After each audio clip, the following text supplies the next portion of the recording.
Hey everyone, I hope you're all doing well right now. If you're like me though, you may be going a little stir crazy from staying indoors, and you may be looking for somewhere amazing to go after quarantine is over. With social distancing guidelines still in effect, it's probably advisable to avoid big city crowds at this time. But you're in luck. Today we'll be looking at 10 national parks that you should check out once shelter-in-place orders are over. Please make sure to do your homework on when the parks will open up though, so you know when's the best time for you and your family to go, and let's get started.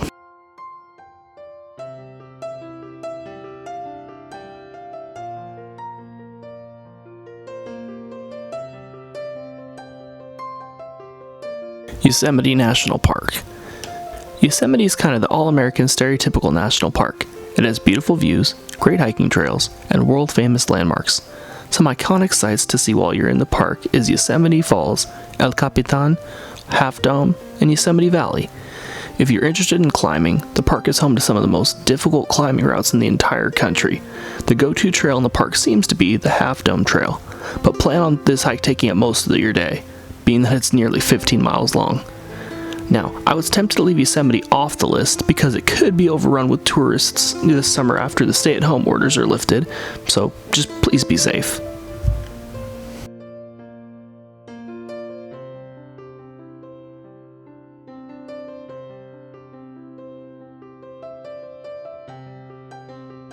Crater Lake. Now, Crater Lake is not only one of the most beautiful places in America, but it is also the deepest lake in the entire country. Crater Lake was formed by an eruption thousands of years ago, and the basin filled in over time with snow run. It's important to note that this park has some really harsh weather conditions at some points in the year, so please do your research on the weather projections before you go. Swimming in the clear, beautiful water is something I would only recommend doing if it's warmer temperatures in the summertime. The most popular things to do at Crater Lake, in the summertime especially, is to swim, hike, or go to the visitor lodge that's been open for over 100 years.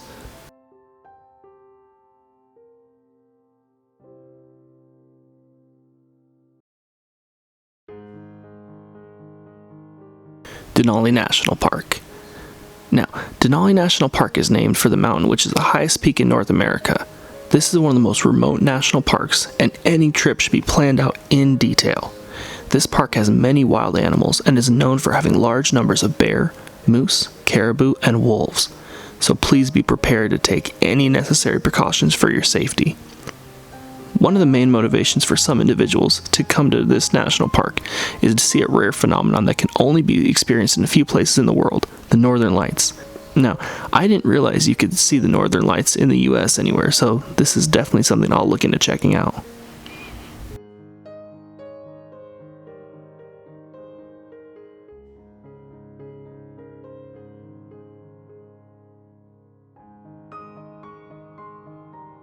Bryce Canyon National Park.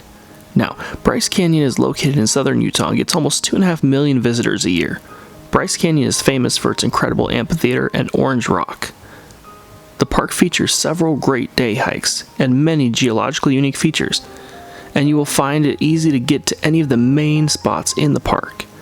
Now, it is definitely not a place I would spend a week, but it is an excellent day trip, and it's not far from the popular Lake Powell in Arizona, Zion National Park, or St. George in Utah. If you go to Bryce Canyon, I highly recommend going into the canyon and completing the Peekaboo Loop Trail. I'd suggest going down into the canyon via the Wall Street Trail, which will look like you're on another planet or somewhere like over in the Middle East. It looks really exotic. And come back the other direction.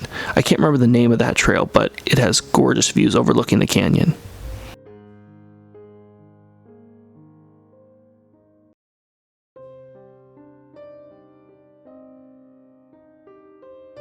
Olympic National Park. Now, Olympic National Park is one of the most diverse parks in all of the world. The park has over 70 miles of coastline, glaciers, rivers, hot springs, and in addition to all of this, the park has many different microclimates. Within the same park, you'll experience the coast, mountain ranges including Mount Olympus, which reaches almost 8,000 feet of elevation, and the Hoh Rainforest, which receives 140 inches in annual rainfall. I can think of nowhere else in the country or the world that has so much geographic diversity in one spot. There are truly so many things to see and do in the park, and you should definitely do your homework because you can go to literally one of several lakes, rivers, mountains, glaciers, hot springs, and hiking trails. Need I go on? This park truly has it all. It may be one of the most unique places in all of the world.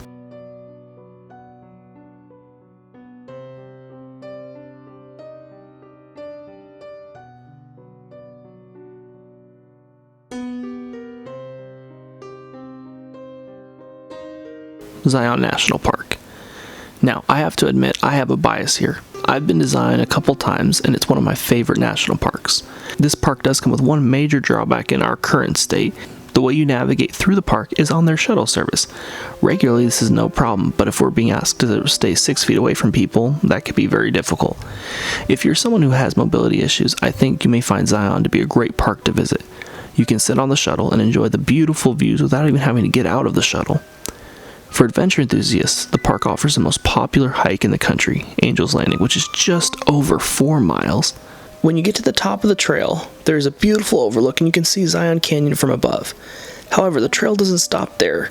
If you'd like, you can keep climbing onto the spine, which has 1,000-foot drops on either side. Now I'm deathly afraid of heights, so that was good enough for me. The viewpoint's still really great at the top.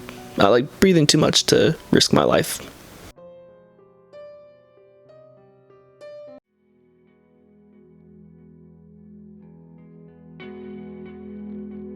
Acadia National Park.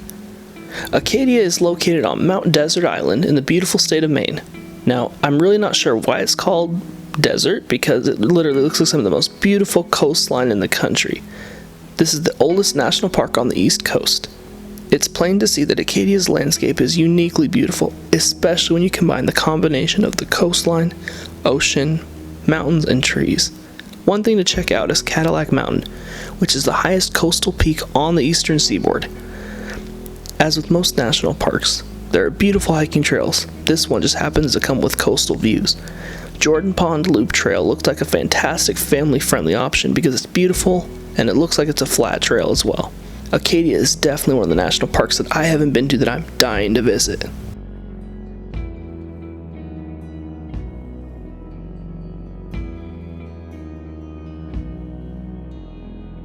Arches National Park.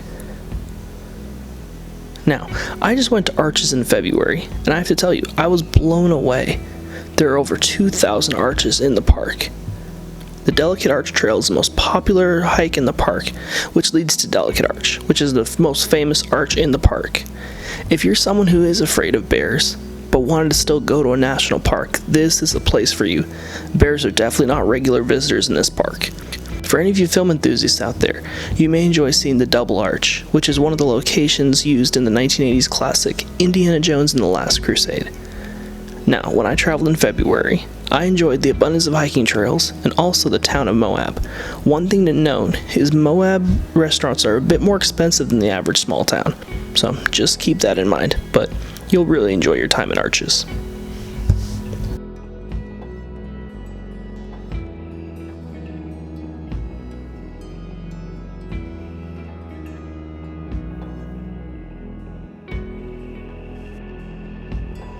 Yellowstone National Park. Yellowstone is the nation's first national park, and rightfully so. With hundreds of waterfalls, over 500 geysers, and 10,000 hydrothermal features, there's an unending amount of natural wonders to explore. The most famous feature in the park is the Old Faithful geyser, which is named for the consistent time between each eruption. There's no shortage of wildlife throughout the park, especially bison. You'll inevitably be slowed down at some point along your journey while bison are crossing the road. When I went to Yellowstone, I really enjoyed my time there, and I could not recommend it enough. It's definitely my favorite national park I've ever been to.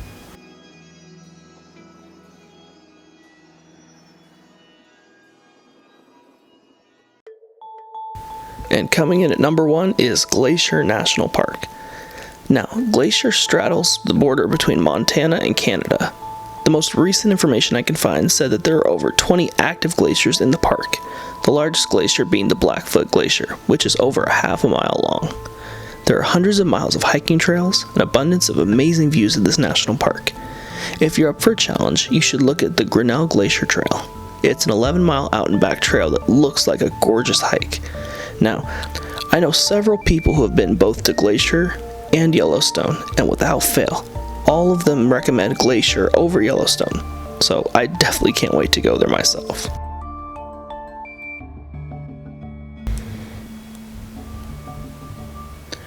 Alright, well that wraps up the video for today. If you enjoyed it, go ahead and drop a like down below. If you think I left a park off the list or got it totally wrong, go ahead and comment down below and let me know how. And also, if you enjoy content like this, consider subscribing. Love to see you at our next video. Until then, everybody be safe and have a great day.